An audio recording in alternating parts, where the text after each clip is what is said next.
Germany நியோராவின் புத்தாண்டு கால புடவைகள் மலிவு விற்பனை. சாரிகள் 70% வரை, லெகங்கா 50% வரை, சுடிதார் 30 முதல் 50% வரை. 1ஆம் தேதி காலை 10 மணி முதல் மாலை 5 மணி வரை ஹுனஃபெல்ட் ஸ்ட்ராசா 63B வூப்பெட்டாலில். 2ஆம் தேதி காலை 10 மணி முதல் இரவு 8 மணி வரை ஒரு நாள் மலிவு விற்பனை. அனைத்தும் 50% வரை விலை கழிவு. லூட்விக் ஸ்ட்ராசா 19, பிராங்க்ஃபர்ட், ரெய்னஸ் ஸ்ட்ராசா 71A டோட்முண்ட் ஆகிய இடங்களில். 3ஆம் தேதி மெகா சேல் சுல்ஸ்பாக் ஸ்ரீ மகா மாரியம்மன் ஆலய மண்டபத்தில் காலை 10 மணி முதல் மாலை 5 மணி வரை.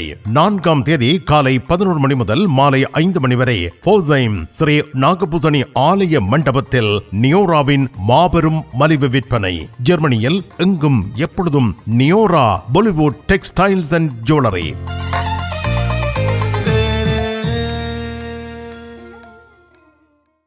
தமிழ் காட்சி ஊடகத்திற்கு நீங்கள் வழங்கி வருகின்ற ஆதரவுக்கு எமது நன்றியை தெரிவித்துக் கொள்கின்றோம்.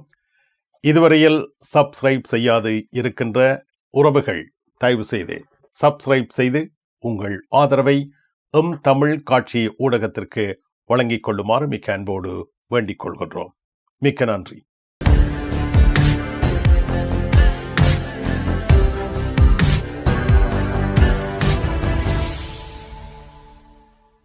ஜெர்மனி செய்திகள். ஜெர்மனி நாட்டில் இருந்து வேலும் மயிலும் ராமகிருஷ்ணன் அவர்கள்.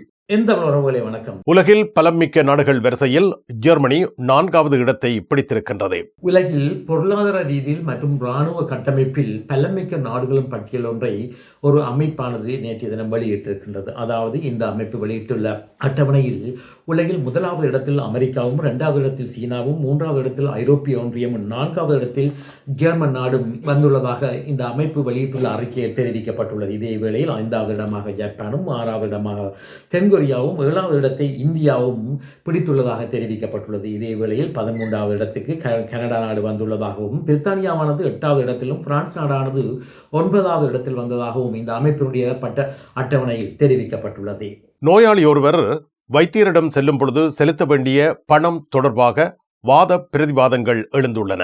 ஜெர்மனியில் நோய்வாய்ப்பட்ட ஒரு நபரானவர் வைத்திய சிகிச்சைக்கு செல்லும் பொழுது அவர்கள் ஒவ்வொரு தடவையும் வைத்தியரிடம் செல்லும் பொழுது ஆக குறைந்தது 3 யூரோக்களை வைத்தியருக்கு வழங்க வேண்டும் என்று சுகாதார காப்புறுதி அமைப்பினுடைய ஒரு தலைவர் ஒரு பத்திரிகை செய்தியில் தெரிவித்திருக்கின்றார். அதாவது இந்த அமைப்பினுடைய பேசவல்ல அதிகாரி கருத்து தெரிவிக்கையில், முன்பு இவ்வாறு வைத்தியரிடம் செல்லும் பொழுது 3 மாதத்துக்கு ஒரு தடவை 10 யூரோக்களை செலுத்தி வந்ததாகவும், தற்பொழுது ஒவ்வொரு தடவையும் வைத்தியரிடம் செல்லும் பொழுது இவ்வாறு 3 யூரோக்களை வழங்க வேண்டும் என்றும் அவர் தெரிவித்திருக்கின்றார். இதே வேளையில் இந்த சுகாதார கட்டமைப்பின் பேசவில்லை அதிகாரியுடைய வகையான செவ்விகி ஜெர்மனியின் பல கட்சிகளின் அரசியல் பிரமுகர்கள் கடுமையான எதிர்ப்பை தெரிவித்திருக்கின்றார்கள். கூடுதலாக பசுமை கட்சி மற்றும் SPD கட்சியினுடைய முக்கிய அரசியல் பிரமுகர்கள் தங்களது கண்டனத்தை பதிவு செய்ததுடன் மற்றும் நோயாளிகளின் சார்பில் பேசவில்லை ஒரு அதிகாரி கருத்து தெரிவிக்கையில், அரசாங்கத்துக்கு அதாவது காப்புறுதி அமைப்புகளுக்கு ஏற்கனவே செல்ஃப் சாலர் என்று சொல்லப்படுகின்ற மருந்து பொருட்களை வாங்குவதற்கு அவர்கள் சொந்தமாக பணத்தை செலுத்துவதன் மூலம் பல பில்லியன் யூரோக்கள் காப்புறுதி திணைக்களத்தை சென்றடைவதாகவும், இதன் காரணத்தினால் ஒவ்வொரு தடவையும் வைத்தியிடம் செல்லும் பொழுது 3 யூரோக்கள் வழங்க வேண்டும் என்ற இந்த வேண்டுதலானது நிராகரிக்கப்பட வேண்டியது என்றும் அவர் குறிப்பிட்டதாக செய்தியில் தெரிவிக்கப்பட்டுள்ளது. ஜெர்மனியில் ஆண்டுதோறும் நடைபெறும் வணக்கம் ஐரோப்பா 2026 உங்கள் அபிமான பாடகர்கள்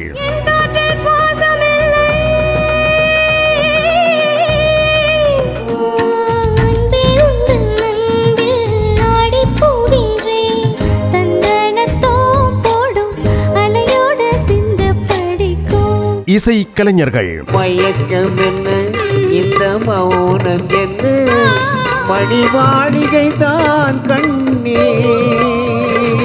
ஜனவரி 1ஆம் தேதி ஜெர்மனி ஓபர்ஹவுசனில் வணக்கம் ஐரோப்பா வருகை தர யாவரும் இப்பொழுதே தயாராகுங்கள்.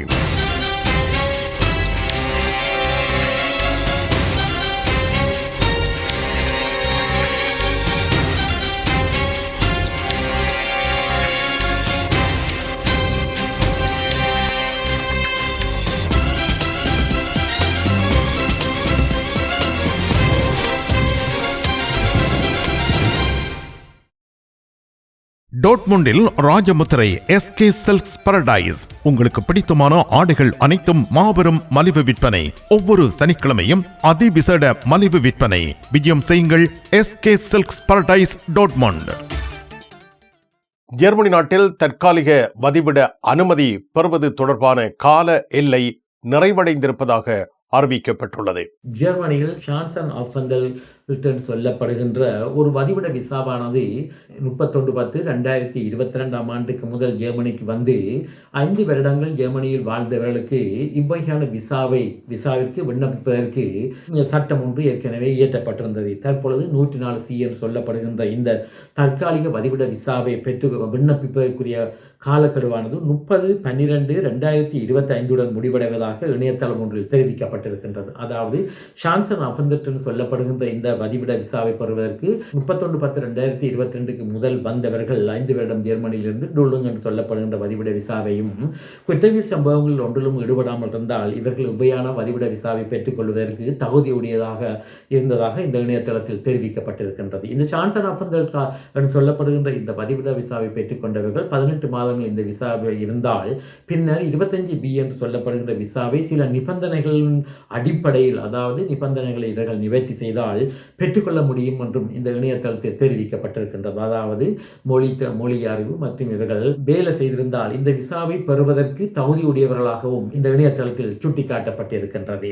ஜெர்மனி நாட்டில் பல மில்லியன் யூரோ பணக்கொள்ளை நிகழ்ந்துள்ளது. ஜெர்மனி நோட்ரம்பெஸ்பான் மாநிலத்தில் உள்ள கெல்சென்கர்சன் பூ என்ற பிரதேசத்தில் அமைந்திருக்கின்ற ஸ்பார்காசன் சொல்லப்படுகின்ற வங்கியின் பெறுமதிமிக்க பொருட்களை சேமித்து வைக்கின்ற பணப்பட்டகங்கள் சூறையாடப்பட்டுள்ளதாக தெரிவிக்கப்பட்டுள்ளது. அதாவது கிறிஸ்துமஸ் பண்டிகை விடுமுறை நாட்களில் இவ்வாறான பாரிய சம்பவம் ஒன்று நடத்தப்பட்டதாக அங்கிருந்து வரும் செய்திகள் தெரிவிக்கின்றன. அதாவது கிறிஸ்துமஸ் பண்டிகை எடுத்த 25 அல்லது 26ஆம் தேதிகளில் இந்த அனர்த்தனம் நடைபெற்றதாக போலீசார் சந்தேகிப்பதாக தெரிய வந்திருக்கின்றது. அதாவது இந்த குற்றச் செயலில் ஈடுபட்டவர்கள் இந்த ஸ்பார்காசான் சொல்லப்படுகின்ற வங்கி அமைந்துள்ள கார்களை தரித்து வைக்கின்ற பார்க் பிளேஸ் சொல்லப்படுகின்ற கட்டிடத்தின் ஊடாக இந்த வங்கிக்குள் உள்நுழைந்ததாக தெரிய வந்திருக்கின்றது. இவ்வாறு இந்த வங்கிக்குள் உள்நுழைந்தவர்கள் மிகவும் அனுபவம் வாய்ந்த மற்றும் மிகவும் சிந்தனையான முறையில் இவ்வகையான கொள்ளை சம்பவத்தை இவர்கள் மேற்கொண்டதாக தெரிய வந்திருக்கின்றது. அதாவது இவர்கள்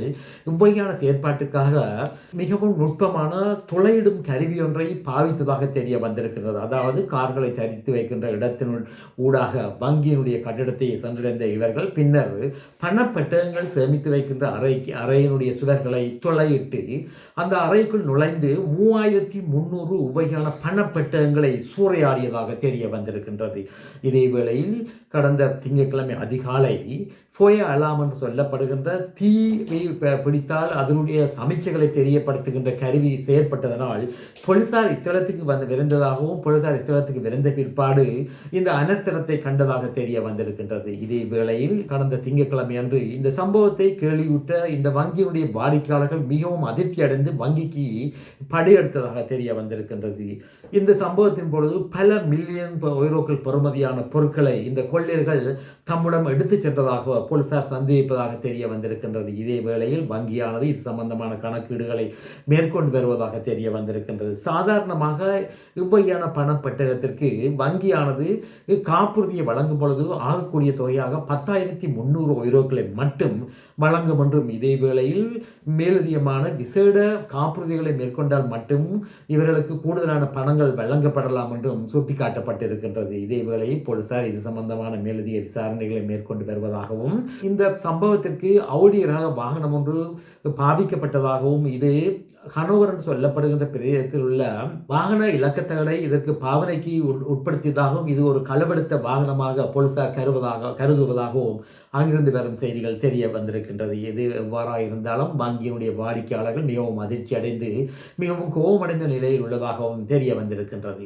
இனி உலக செய்திகள். பங்களாதேஷ் நாட்டின் BNP என்று சொல்லப்படுகின்ற கட்சியின் சார்பில் அந்த நாட்டின் பிரதமராக இருந்த பேகம் கலிதா ஷியா அவர்கள் தனது 80வது வயதில் பங்களாதேஷ் நாட்டின் தலைநகரமான டாக்காவில் நோய்வாய்ப்பட்டு இறந்ததாக அங்கிருந்து வரும் செய்திகள் தெரிவிக்கின்றன. இதே வேளையில் இவரது மகனான ரஹ்மான் அவர்கள் கடந்த சில தினங்களுக்கு முதல் இங்கிலாந்திலிருந்து பங்களாதேஷ் நாட்டுக்கு வந்து பங்களாதேஷ் நடக்கப்படுகின்ற தேர்தலில் பிஎன்பி கட்சியின் சார்பில் போட்டியிட உள்ளார் என்றும் தெரிவித்திருந்தார். இதே வேளையில் பிஎன்பி கட்சியினுடைய முன்னாள் பிரதமராக இருந்த பேகம் கலிதா ஜியாவுடைய இறப்புக்கு இந்தியா, பாகிஸ்தான் மற்றும் உலக தலைவர்கள் தங்களது கவலைகளையும் அஞ்சலியையும் தெரிவித்து வருவதாக அங்கிருந்து வரும் செய்திகள் தெரிவிக்கின்றன. இதேவேளையில் வருகின்ற பிப்ரவரி மாதம் பங்களாதேஷில் நடைபெற போகின்ற தேர்தலில் பிஎன்பி கட்சியின் சார்பில் போட்டியிடுகின்ற இவரது மகனுக்கு அந்த நாட்டின் பிரதமராக வரக்கூடிய வாய்ப்புகள் உள்ளதாக சுட்டிக்காட்டப்பட்டு இருக்கின்றது. லிபிய நாட்டிலிருந்து கிரேக்க நாட்டின் ஒரு தீவான கிரேட்டான் சொல்லப்படுகின்ற தீவிற்கு அகதிகளாக வருகின்றவர்களின் எண்ணிக்கை இந்த ஆண்டு பெருமளவில் அதிகரித்துள்ளதாக அங்கிருந்து வரும் செய்திகள் தெரிவிக்கின்றன. அதாவது இந்த ஆண்டு தை மாதத்திலிருந்து இதுவரை மொத்தமாக 17,000 இவ்வகையான அகதிகள் லிபிய நாட்டினூடாக மத்திய அரை கடல் பிரதேசத்தினூடாக கிரேக்கத்தின் கிரேட்டான் சொல்லப்படுகின்ற தீவை வந்தடைந்துள்ளதாக தெரிய வந்திருக்கின்றது. இதே வேளையில் கடந்த சில நாட்களாக 800க்கும் மேற்பட்டவர்கள் இவ்வாறு கிரேக்கத்தின் கிரேட்டான் தீவை வந்து சேர்ந்ததாகவும் இவ்வாறு லிபியா நாட்டிலிருந்து கிரேட்டா என்ற தீவுக்கு வருகின்ற வழியில் அவர்கள் வந்த வெள்ளமானது தடம் புரண்ட காரணத்தினால் 18 பேர் இறந்ததாக கிரேக்க நாட்டினுடைய கடற்படையினுடைய அறிக்கையில் தெரிவிக்கப்பட்டுள்ளது. மிக்க நன்றி வேலும் மயிலும் ராமகிருஷ்ணன் அவர்களே. மீண்டும் சந்திப்போம். வணக்கம். அதெல்லாம் இருக்கட்டுமாப்பா, வீட்டு டிடி பாக்ஸ் இருக்கோ? என்ன இல்லையோ? எனக்கு விசாக்கு முதல் டிடி பாக்ஸ் இருக்கும். சரி, ஓகே, பாய். நைட் எடுக்கிறேன் என்ன? சரியா? இங்க என்னடா வாங்கி விற்கிறாராம். என்ன இப்போ உலகம் டிடி பாக்ஸ் எல்லாம் இருந்திருக்கு? இல்லை, அவர் என்னன்னு சொன்னா ஃபுட் சிட்டி வச்சுக்கிறாரு தானே. இப்போ கொஞ்சம் பிஸியா இருப்பார். அவர் வீட்டை டிவியும் பாக்குறீங்கள. அப்ப இப்ப நான் போறேன் தானே, இப்ப வாங்கி விற்பேன். மறந்துடாதீங்க, நீங்களும் வீட்டுல டிடி பாக்ஸ் வாங்கி வைங்க. தமிழ் தொலைக்காட்சிகளின் நிகழ்ச்சிகளை தங்கள் இல்லங்களுக்கு எடுத்து வருவதில் முன்னணி வகிப்பது டிடி பாக்ஸ். நீங்கள் விரும்பும் தொலைக்காட்சி நிகழ்ச்சிகளை இலகுவாக பார்த்து மகிழ டிடி பாக்ஸ். விவரங்களுக்கு 0049 1630 00 78 00.